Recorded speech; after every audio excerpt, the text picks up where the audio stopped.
Mr. Perfect Curt Hennig. And obviously, you have a bit of history with him, but just going all the way back, I know you obviously WW worked together, but going all the way back, do you remember the first time you met Curt? I met him in Baltimore when he first came in. Other than that, I didn't have never met him, but we had mutual friends. Did you know Larry the Axe Hennig at all? Yeah, I met him one time. He came to Florida for a shot. So Yeah, what years you think of ago. what did you think of Hennig when you kind of first laid eyes on him and you first saw him? Oh, I thought he was fabulous. Fabulous. I mean, a great performer, great uh, bum taker. I mean, I think he emulated Ray Stevens with the bumps because Ray was up in Minnesota for a long time.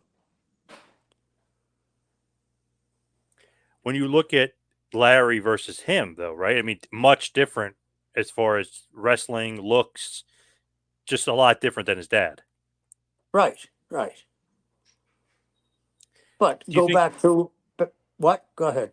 I was going to say, do you think that's good though? In some cases, so it's not like he's like a clone or going to be the same guy as his dad as far as wrestling. Let's go back to Blackjack Mulligan and Barry Windham. Completely different back Yeah. in the day. So, yeah, I think it separated him following in his dad's footsteps in shadow, just like Barry. Yep. The crazy thing is, okay, he's basically lifelong childhood friends with Rick Rude, who got into the business, and obviously his dad is the one that got him into the business. But that Robbinsdale, Minnesota area is crazy, right? I mean, it's like you can't not become a pro wrestler if you're from that area. It's crazy. Well, it's like the Tampa area. You know, Kern, Mike, Paul Orndorff, Hulk Hogan, uh, David Sierra, uh,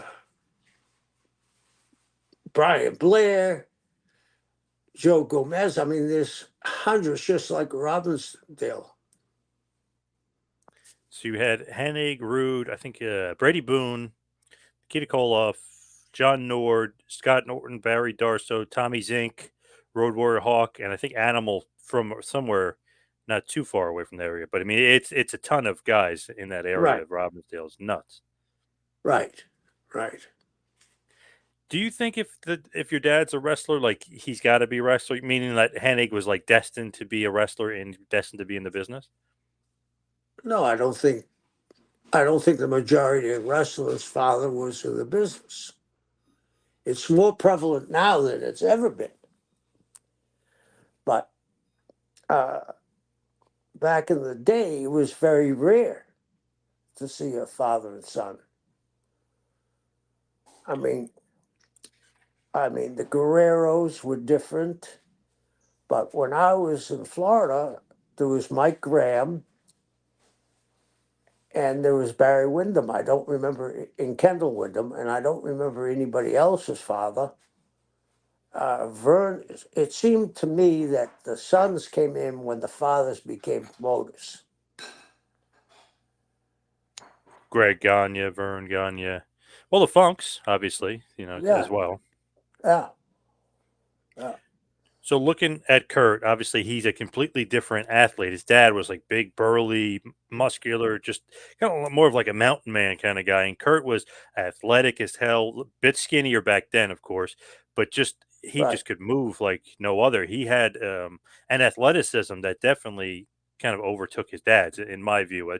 Like just looking at them, it's like, wow, man, he moves like a cat, and he's Right. 6'4", but he moves like a cat. I don't think he's 6'4". No, you don't think he was that tall? No, no, no. How tall do you Six think he one, was? 6'3"? 6'1", Oh, 6'1". okay. Yeah, He always seemed a bit taller to me. So no, no. But he was a great athlete, without question. Yeah. starts off in AWA, obviously, because that's where his dad was a star and kind of bringing him into the business. Do you think nepotism could work against you in the business? I know we've talked about that before with like maybe Greg Gagne or a few different guys, but do you think nepotism can work against you in the business? Well, it gives you a start a leg up on the start, but you have to have talent. You know what I mean? There's been plenty of guys that were sons that try to follow their father's footsteps that didn't make it. When you look at Hennig, he does actually go, and maybe people have forgotten, or maybe people didn't realize he does go to WWF basically between 81 and 83, kind of on and off, and he's not really used right. I mean, they'll bring him in as maybe getting wins over Johnny Rodz or something like that, but he's basically used as an enhancement guy, so to speak, because he's losing to Greg Valentine and Killer Khan and different guys like that. Do you think that's a good idea to head up to the North in WWF, who's possibly the biggest territory, and go there and do jobs? Do you get the experience, or do you think that can work against you? I don't think it hurt him at all. I think it is how they're worked into a program after they've been involved in these so-called enhancement matches and then doing jobs. I don't think it's going to hurt him to do a job for Killer Khan or Greg Valentine, who were wrestling the champs. And, Khan, the giant, broke the giant's leg. So he's losing to very, very high guys on the card. One of those things where they're bringing him in, but they have no purpose for him. You know what I mean? Like it's is it just to get reps you go there for? Is it just to get noticed? Is No, it get the experience? it's to get into the magazines. It's get to be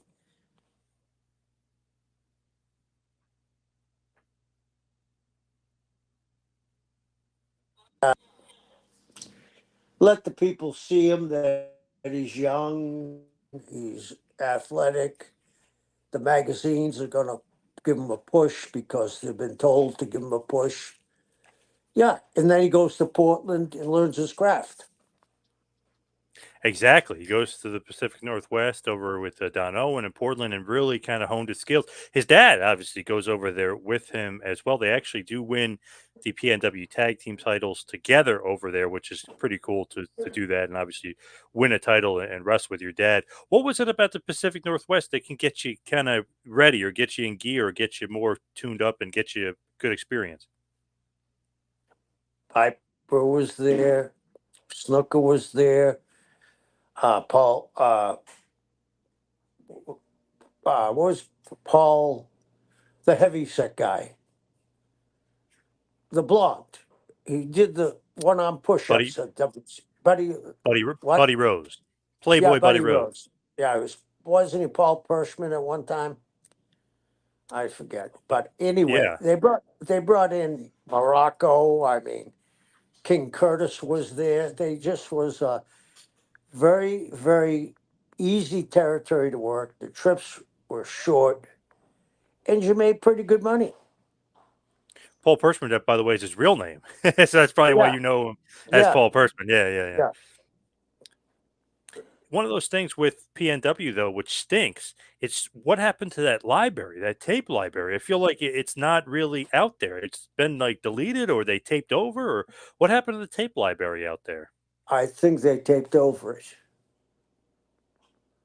Supposedly, Buddy Rhodes had a copy of every show from. Yeah, that's how a lot of people had like tapes or had some stuff was from him.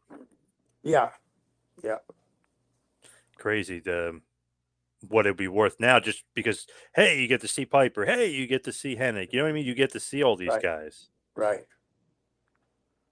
So Hennig is pretty much, learning his craft, but he is wrestling, like you said, in PW. He is going to Memphis a little bit. He is going to Central States. He is going to New Japan Pro Wrestling. So he's learning his craft. He's getting better. When he comes back, basically, I guess you could say 83-ish, and he heads back to AWA, he's still doing all the other territories and stuff. But I mean, he's really starting to make his own. And then as you start getting further into the 80s and go into 1987, I feel like he really kind of breaks out. He becomes the AWA World Champion at Super Clash 2. He defeated Nick Bockwinkel. Do you think? I know obviously there's still a lot of controversy with that match and like what happened there, but as far as him and being put on the map and being champion for well over a year for the AWA, do you think that's how he really you know got his name from being the AWA champion for a while? No, no. The AWA was slumping at the time badly. I think he got his name because he was such a great worker. He had great matches every night, no matter where he went. You know, Do you back think? in go ahead. Do you think that counts as a world championship in the '80s, AWA? 'Cause, some people say, "Oh, it doesn't count as a world title." Does that count as a world title? It counts as the most prestigious title you can have in that territory. I mean, yeah, it was recognized as a world title by a lot of states. So, yeah, I guess it was.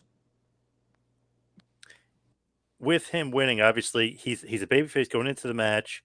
He defeats Bockwinkel kind of with some help from Zabisco and some heel work there, and turns villain, or turns heel, excuse me, in the match, and kind of just turns there, and then basically holds the title for over a year. I feel like that really helps him, and obviously he gets a lot of experience, and he would feud with Greg and Vern Gagne and different things like that, and Bockwinkel. Do you think that that's where he get on Vince's radar, though, and not necessarily, oh, he's making a big name for himself, he's feuding with this guy, but is that kind of where you get on Vince's radar? It's like, okay, this guy's the champion of that company. I'm going to keep my eye No, on this guy. no, he was such a great worker, and they liked him when he was coming to New York and then out of New York. They wouldn't have him back, as you were saying earlier. He'd come in, then leave, come in. They wouldn't have done that if they didn't have plans for him for later.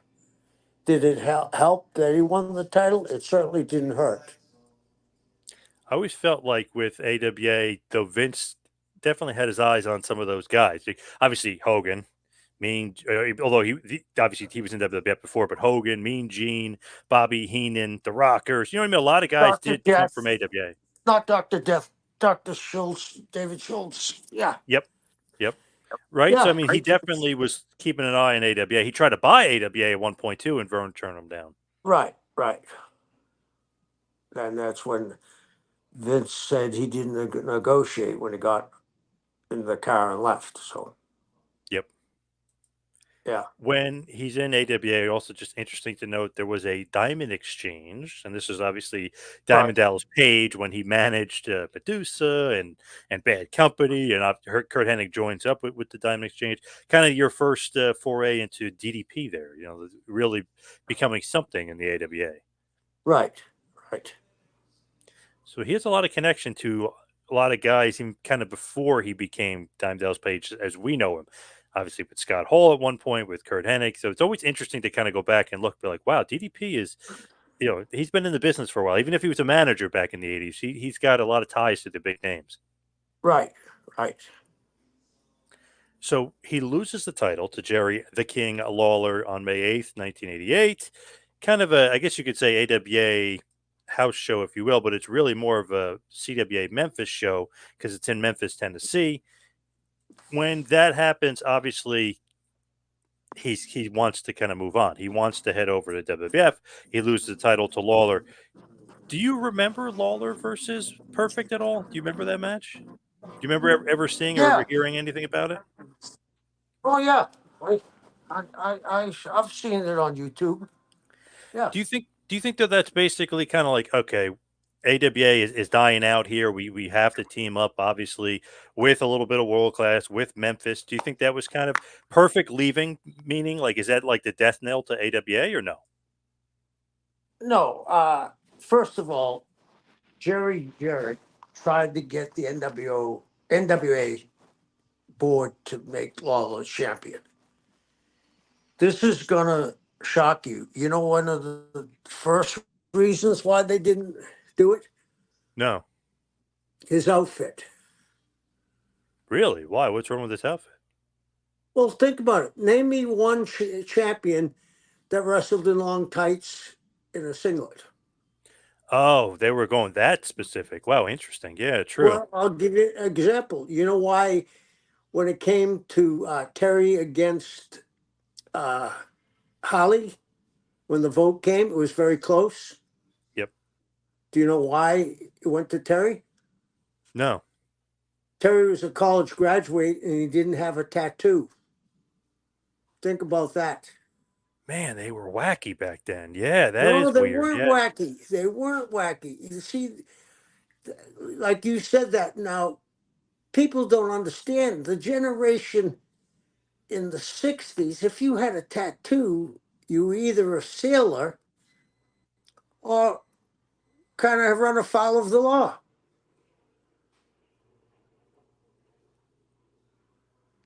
Do you see what I'm Now, saying? It was yeah. a So whole now, different generation. It's like people say, well, how did they get away with the racist language and is and jokes? Go back and watch shows from the 70s. They were saying homophobic jokes, racial jokes. It's for the era that you're born or raised that we've taken a major jump that, you know, you can't offend anybody, oh yeah, right? So, I different day mean, and age back then. Yep. yeah, can you imagine no tattoos? That would be a big deal for everybody's got a tattoo now. Yeah, pretty much. Yep. Yeah. So what was the other reason they didn't want Lawler to be champion? Well, that was the main reason it never got past that. They Wow. Okay. respected Jerry as a performer Yeah, and obviously he's a good draw. and might have been going way back and then up to Lawler. The only guy that was not a shooter or a hooker or a semi shooter was Buddy Rogers, but Buddy Rogers was an amateur wrestling champion also. Yep. So I don't think Jerry had that background. It's so interesting though with Lawler because he obviously he's going to beat Hennig here is going to be AWA champion. Then they kind of leave. The Memphis breaks away from the AWA. Then Zbyszko becomes champion, and then obviously Mr. Saito, and then Zbyszko again, and then there's no more AWA. But it was almost like Hennig left at the perfect time because AWA definitely was dying off at that point. They were desperately trying to stay alive. And when he goes to the WWF and he signs up with Vince, they give him an awesome gimmick. He's Mr. Perfect, right? I mean, just perfect timing of going there in 1988. Yeah, and he was a smart guy. It's the second generation. He saw the writing on the wall for the AWA. Do you love the Mr. Perfect gimmick, the undefeated Yes, streak? He does everything perfect. Does that fit him very well? Because it just seems like that man. This is a great gimmick for him. absolutely. He was a great athlete. Do you consider one of the greatest gimmicks of all time? Probably for that era. You know what I'm saying? Yeah. Oh yeah. The But theme see, song, the towel, the gum. yeah, Everything. it goes back to a different era. We talked about this a few weeks ago. The the interviews now are very, very like The Rock and Punk and that interview that they did with the three of them. Years ago, there were a three-way pull apart, right? Yep. Now they're just talking. It's very Yep. UFC-ish. They're going to we're into a complete change of the business right now. Yeah, absolutely. Now with Perfect, he becomes when he first starts Curt Hennig, but he becomes Mr. Perfect. He then adds in the singlet, like I said, he adds in the towel and the gum slap and the name and the theme song is awesome. But the greatest thing about that is I think the vignettes. Remember he bowled the Oh, they were perfect the 300. yeah, the bowling and the basketball, golf. They were great. But here's something. I don't think Kurt should have ever had a single. It didn't show his body as well as he was built like a Greek god. I didn't Yeah, I know like you that used on to him. mention that before. You don't like this singlet. No, not on him. It didn't show his chest, his abs. He was in great shape. And you think that hurt him though, as far as he could have went further with the regular tights, or does that not matter? I think the perception, if I saw it that way, maybe other wrestling fans saw it that way. Go back to this. Did It's Hogan possible. have? Did Hogan have a singlet? No, Did Randy? no. I mean, it didn't come along. Heartbreak Kid, Austin, Rock. No, it didn't come along until Kevin Nash, Yeah, right? and he had the pants with it. Yep. Yeah, So he bowls 300. He yeah, plays NBA basketball, which is awesome.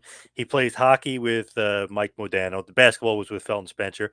He does that awesome thing at football, which every fantasy football league or every season always starts off with people posting, "Hey, fantasy football!" Like him passing the ball to himself and Steve right. Jordan going, "That was perfect," which is awesome. Wade Boggs and baseball is saying, "Wow, that was perfect." They just Yeah, did such a great mashup of real sports and real athletes and these really famous guys, yeah, icons, really, and then some of them, and then him being able to do that sport just like that. It was perfect. It was great back then. yeah. And Henning used to fish with Wade Boggs. I actually fished with Kirby Puckett while he was fishing with Wade Boggs on a charity thing in the Keys. I fished with Kirby Puckett twice. Oh, nice. Yeah. Boggs seems like he was a big fan too. I know he was good friends with Kurt, but he seems like a big wrestling fan. Well, he grew up in Tampa. How could he not be? And he was for some reason there was a great picture of him backstage at WCW. All the members of the flock in gimmick, and it's him with them. With Yeah. Raven and this flock. Just so funny. It's like, wow, he really is a fan. He, obviously went to the show to see Kurt, but man, he really is a fan. Oh, he was a huge fan. Yeah. Do you think though, when this Mr. Perfect gimmick is coming, like basically he's Mr. Perfect. He doesn't lose. That's the thing. Like he'll win Survivor Series. He'll win at SummerSlam. He'll beat Ronnie Garvin and the Blue Blazer, Red Rooster. He'll beat Blue Blazer at WrestleMania 5. Do you think that it could work against you though? Because if you're Mr. Perfect, you can't lose. Is there a possibility that that can work against you? Yes. How so? Uh, Well, if you, okay, you know how I always weak sister sport boxing into wrestling, right? Yep. Ali, did he go undefeated? Nope. Tyson? No. Holyfield? Nope. None No, of them. none of them. Just Mayfield. Mayweather. Yeah. And he wasn't a heavyweight. No. He, No. the only one that went undefeated because he got out was Rocky. And he had some questionable decisions against Roland Costanza and somebody else I can't remember. And uh, you know, he knew that his days were numbered. He wanted to retire undefeated. And Mayweather, some of them are a little controversial too. Like De La Hoya Yeah, fight, he probably lost. I yeah, mean, there's a couple of them he probably lost. Yeah. Yep. yeah, yeah. And going back to Ali, I mean, Norton could have won the three fights. They were that close. You remember? Oh yeah. Yep. Definitely. Even I think the last one, I think he lost really, but I mean, yeah. Yeah, it was a split decision on the two he won. Yep. So you think that sometimes Mr. Perfect, you gotta lose this undefeated streak. It's going to have to come to an end, basically. Yeah, yeah. It should have happened with somebody that was out of the blue, so he could bitch about it. Right. He could have made a big deal out of that, like a 1, 2, 3 kid, like Hall did. Yep. The thing is with Mr. Perfect, he's awesome, right? He's beating all these guys, doing all those things. It seems like everything, especially because at the Royal Rumble 1990, him and Hogan are the last two guys, and Hogan throws him out. So it seems like almost destined to be Hogan Perfect. Have you heard this? Or have you seen this rumor where it seemed like that was almost possibly going to be the WrestleMania 6 main event, or possibly be a big show main event between those two? Absolutely. I mean, they didn't come up with that finish without them thinking that's where they were going. Why didn't it happen? What's the story? I have no idea. Uh, Maybe Hulk wasn't sure about Kurt. I don't know. I don't know what their background was in AWA. Do you think that he was thinking, oh, he's a little bit smaller, even though he's not small compared to Hulk? Like No. he's a little bit smaller. Is it believable that I'm going to lose to this guy? Because you know Hulk how he could be. Yeah, it could have been that because Hulk was fighting monsters at the time. It could have been that he didn't want to vary from what was working. And I asked JJ Dillon about this too, because I was like, oh, it seemed like, at the time you guys were kind of, obviously he worked behind the scenes. It seemed like you guys were kind of going in that direction. He was saying they kind of used some of the house shows that they worked together as like a barometer, and maybe it didn't, they sold well, but they didn't sell Oh, like crazy where people were clamoring to see it. So they were like, okay, maybe Perfect isn't the main event guy for WrestleMania against Hogan, this coming year, 1990. right. That was, well, if it came from JJ, I think it was a pretty good source telling you the truth. Now he's undefeated, right? But he does lose an MSG to the Warrior on March 19th, 1990. He does at WrestleMania 6 shockingly lose to Brutus Beefcake. That's his like first official loss. Is that crazy or what? Yes, What was going on here? I think that was a Hulk influence, don't you? Seems like it, but it just seems like wow, he's undefeated. Basically, the Genius beat Hogan via countdown on Saturday Night's main event before that with Perfect's help, and then they destroy Hogan's belt. You know what I mean? They destroy it. They just break Right. apart the world title. So it's like, wow, Perfect's getting this great push, and then it leads to him versus Beefcake. Like, you know what I Yeah, mean? It's like strange. absolutely. And That's Beefcake what. getting a win. That's why this bloodline is so good. Everything makes sense. Yeah, It's Beefcake easy to beating him. follow. Yeah, beating him for the undefeated streak is like what? Yeah, Yeah, nuts.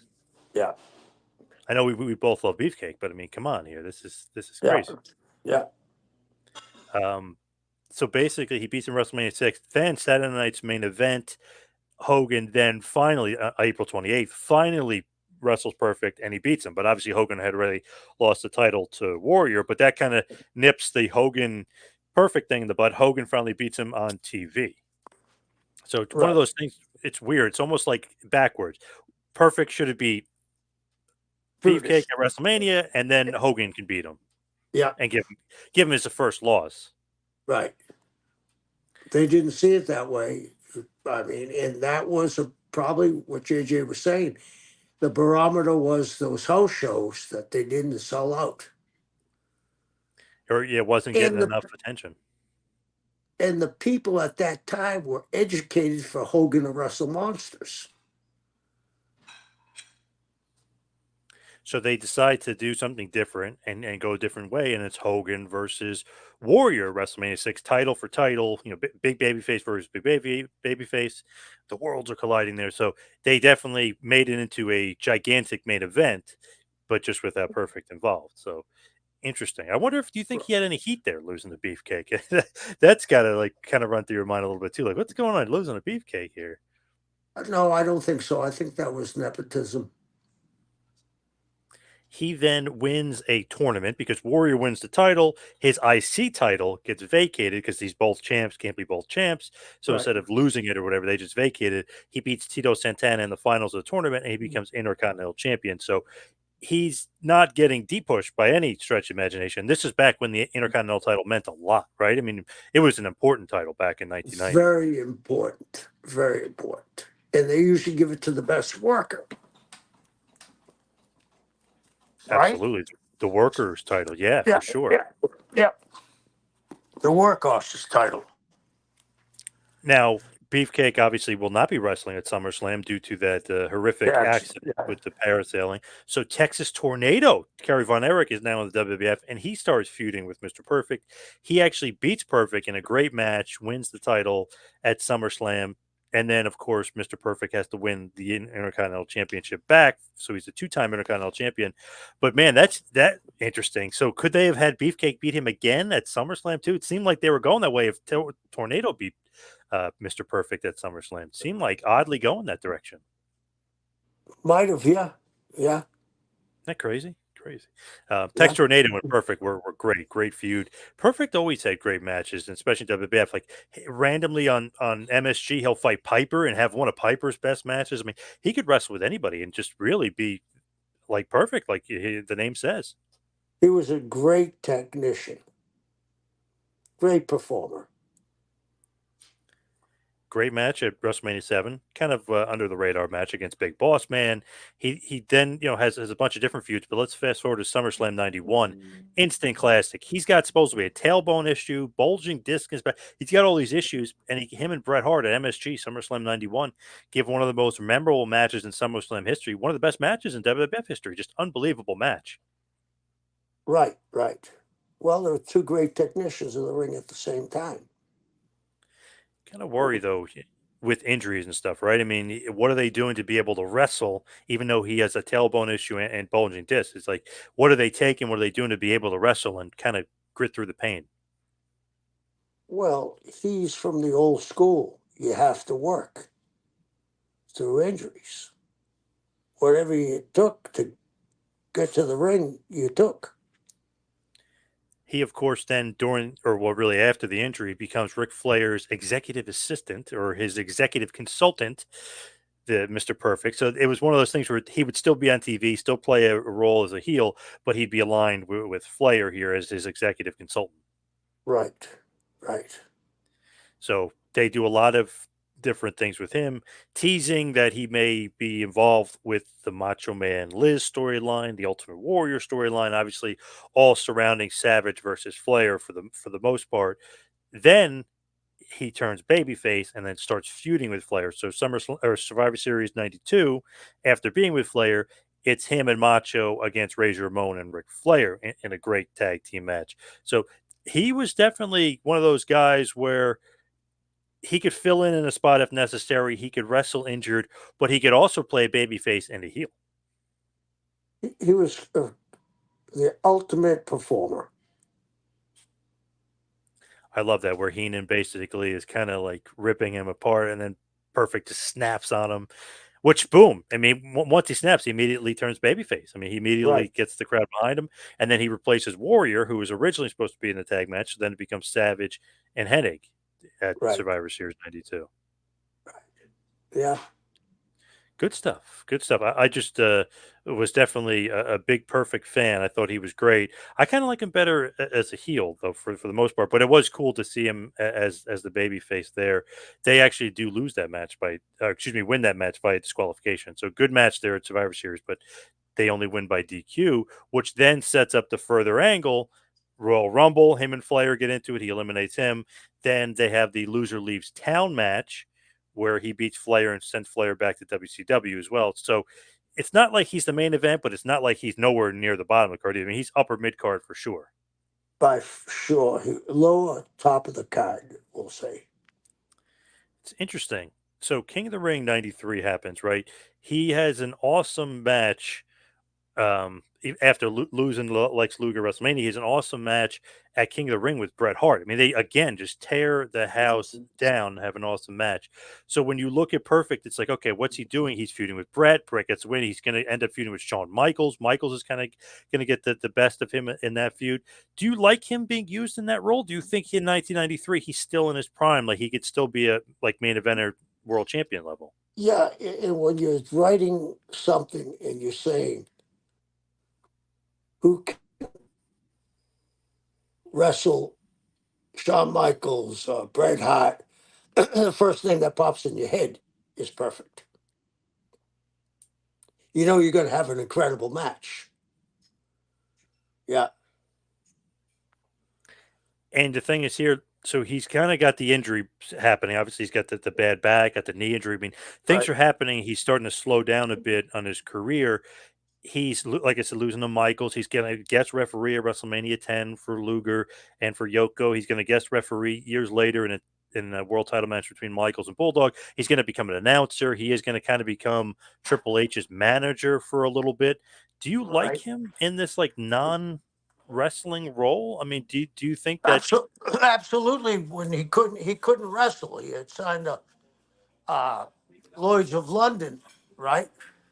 that is another thing I was going to bring up? So don't know how hurt. I know he definitely had injury, but how legit were the injuries, and how much did Lloyd's of London really kind of play into him not wrestling? Well, he couldn't wrestle, so I mean, I don't know how legit it was, but he had to pass some kind of physical from Lloyd's of London, so it showed up that he was injured. Man, it just seems like they could have done more with Perfect towards the end, but obviously Lloyd's of London and the injuries kind of caught up with him. Great to see him on TV. I just felt like, man, there was more potential there in WWF to do more with him. Maybe not world champion, but man, he's one of those guys you list on your list of like one of the best wrestlers not to win the WWF world title. Absolutely, absolutely. So when you Kurt guys, was one. What? Go ahead. oh, so you're gonna say Steve Kern was one? No, I was going to say that Kurt was one of the greatest performers I ever saw. Oh, absolutely. Yeah. When you guys get the chance to sign him, basically he's going to show up in '97, and he's not Mr. Perfect. Obviously, they WWF owns the name. He's Curt Hennig, but everyone knows who it is.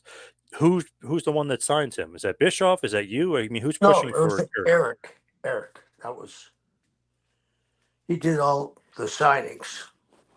Do you think it's too many top guys though? Like, oh, now we're going to get Curt. Then you guys are going to get Raven. Like, you think you guys are signing too many guys? No, talent rises to the top. It's competition. Now he debuts, and obviously the first big match, Bash makes a surprise appearance, and he's one of the mystery guys. It's Bash at the Beach, and it's DDP and his mystery partner, which is Curt Hennig, versus Randy Savage and Scott Hall. Hennig, of course, ends up turning on him and costing him the match, and obviously Hennig and DDP have a feud there, and it basically builds up from there. But do you think that he should have stayed a babyface, or do you like him immediately turning heel? Because obviously you're the booker at this point. Yeah, I love him turning heel. That's what he was. His most of his run in WWF was at the time. What was the ceiling for him? What were you thinking for him at this point? Because he does beat DDP at Road Wild, and DDP was getting pretty over in '97. But what's the thought process in your head? Like, where do you want to see him going? With that ability and talent, we wanted him right at the top. Maybe not against Hogan, but we were running 2 or 3 towns a night. He could have main evented one of those shows. He's a lot bigger at this point. I mean, he's looking huge. It looks awesome. He looks in great shape. Do you think that he might have been taking some enhancements at this point? He was looking I jacked. think every I think everybody was back then. So the NWO's kind of around the corner, maybe trying to recruit him. The Four Horsemen is really trying to recruit him, and he Right. basically takes the spot of Arn Anderson on Nitro. He becomes a Four Horseman. Do you love? Obviously, he says it would be a privilege, and when they make fun of him the week later, he says it would Yeah. be an honor, which is just a funny line that they were saying.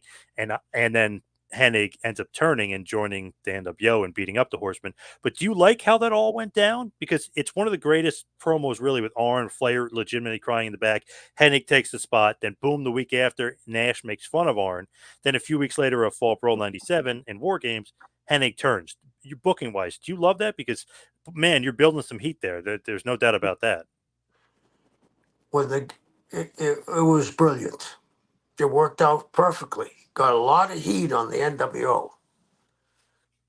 Do you think Hennig really could have been or should have been a Horseman longer, or no? That this was just a storyline device and No, you were using it for the turn.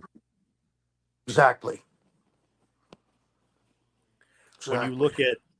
look at like Hennig here, he's going to be in the NWO, but it's almost like another huge name in the NWO. Like you already got Hogan, you already got Hall, you already got Nash. Do you think it's almost too many big name heels in Yes, the NWO? it should have been Hogan, Nash, Hall, and Six, and that's it. It's almost overkill at this point. I mean, it's awesome. I love the turn. I like everything, but it's almost too many guys. It definitely is a bit of overkill with Hennig joining. But it's just another huge name to add to the roster. Another huge name getting the T-shirt, if you will. Right, exactly. It should have been those four, the original turn, and then adding Six. It was perfect. So he wins the U.S. title after he turns on Flair and beats the hell out of him, and NWO wins that War Games. He's going to become the man that made Minnesota famous. He wins the U.S. title, defeating Mongo, who's a fellow Horseman, the next night. He held the belt for about 3 months, which also included a successful title run against Ric Flair at Halloween Havoc that year, and a no DQ match at World War III he retained. He would eventually lose the U.S. title to DDP at Starrcade. The Flair feud kind of stinks that it JP, didn't. okay, So you don't get to end the Flair feud because Flair has an injury, right? I mean, yeah, is that basically what happened? Why Flair and him never had a blow off to that feud? right, right. Rick was hurt. Does that booking wise, does that just like kill it though? Because that was going to be a monster feud for you guys. It seemed like with We didn't Flair, know how long Rick was going to be out. and you're building it up because Hennig beats him at World War III Yeah, and but you Havoc. got to go a So it's different way. You got to go a different way if you don't know how long the guy's going to be out. gotcha. On Now, TV, 6 weeks is a long time. oh yeah, big time. Yeah, And when you look at it too, it's like, okay, you did have so many other guys, obviously, for him to feud with. Anyway, Bret Hart comes in, so you know what I mean. Rick Rude comes in and joins Hennig and joins NWO, but you got Bret Hart, who then had a kind of feud with in the meantime, right, right. right? I But I mean, thought the you got other guys. Flair thing would have been the way to go. Yes, would have been awesome, Yeah, definitely.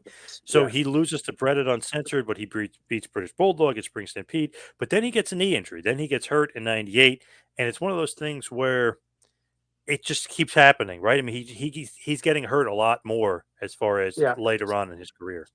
right. Yeah, that's because of the bumps he took earlier in his career. Do you think that you have to, as a booker, treat him differently because the injuries he's got to You wrestle less, can't. he's got to work certain guys, or no, you You can't book like can't. that. You can't. You got to get the most out of them as you can, because you never know when the injury's going to occur again. So with him, does end up kind of joining NWO Wolfpack back when you guys did the split, but then of course he turns on them and he joins NWO Hollywood. Too much NWO stuff, right? I mean, you guys are killing the golden goose here. Yeah, the NWO was no longer the force it was when we kept on adding guys. It was the beginning of the end. That's why I think the bloodline is so good. There's only four of them. Yep. You got to keep it small. Yeah, you got to Yeah, keep it. So basically, he would end up feuding with Goldberg for a little bit too. Goldberg obviously beat him. Is that just a good name for Goldberg to kind of beat and put on the mantle? And obviously, they had yeah, that title match at Bash at the Beach that year. But that's got to be good for Goldberg, right? Nothing but a plus. He beats a good name, and he probably learns something too. yeah. I mean, he beat one of the greatest workers of all times. And then too, eventually after that, then the Horsemen are starting to get a little bit of revenge as Flair and Malenko, and they're starting to basically reform the team here. And Flair comes back and has that awesome promo with Arn and JJ and all the guys, and they add Malenko to the group. Hennig ends up losing to Malenko, so I mean he is kind of putting a lot of guys over as well. Then another knee injury again for Hennig, Right, so he's got to take time off. So it's like he's really catching the injury bug big time in WCW. right. Hey, JP, we need to wrap this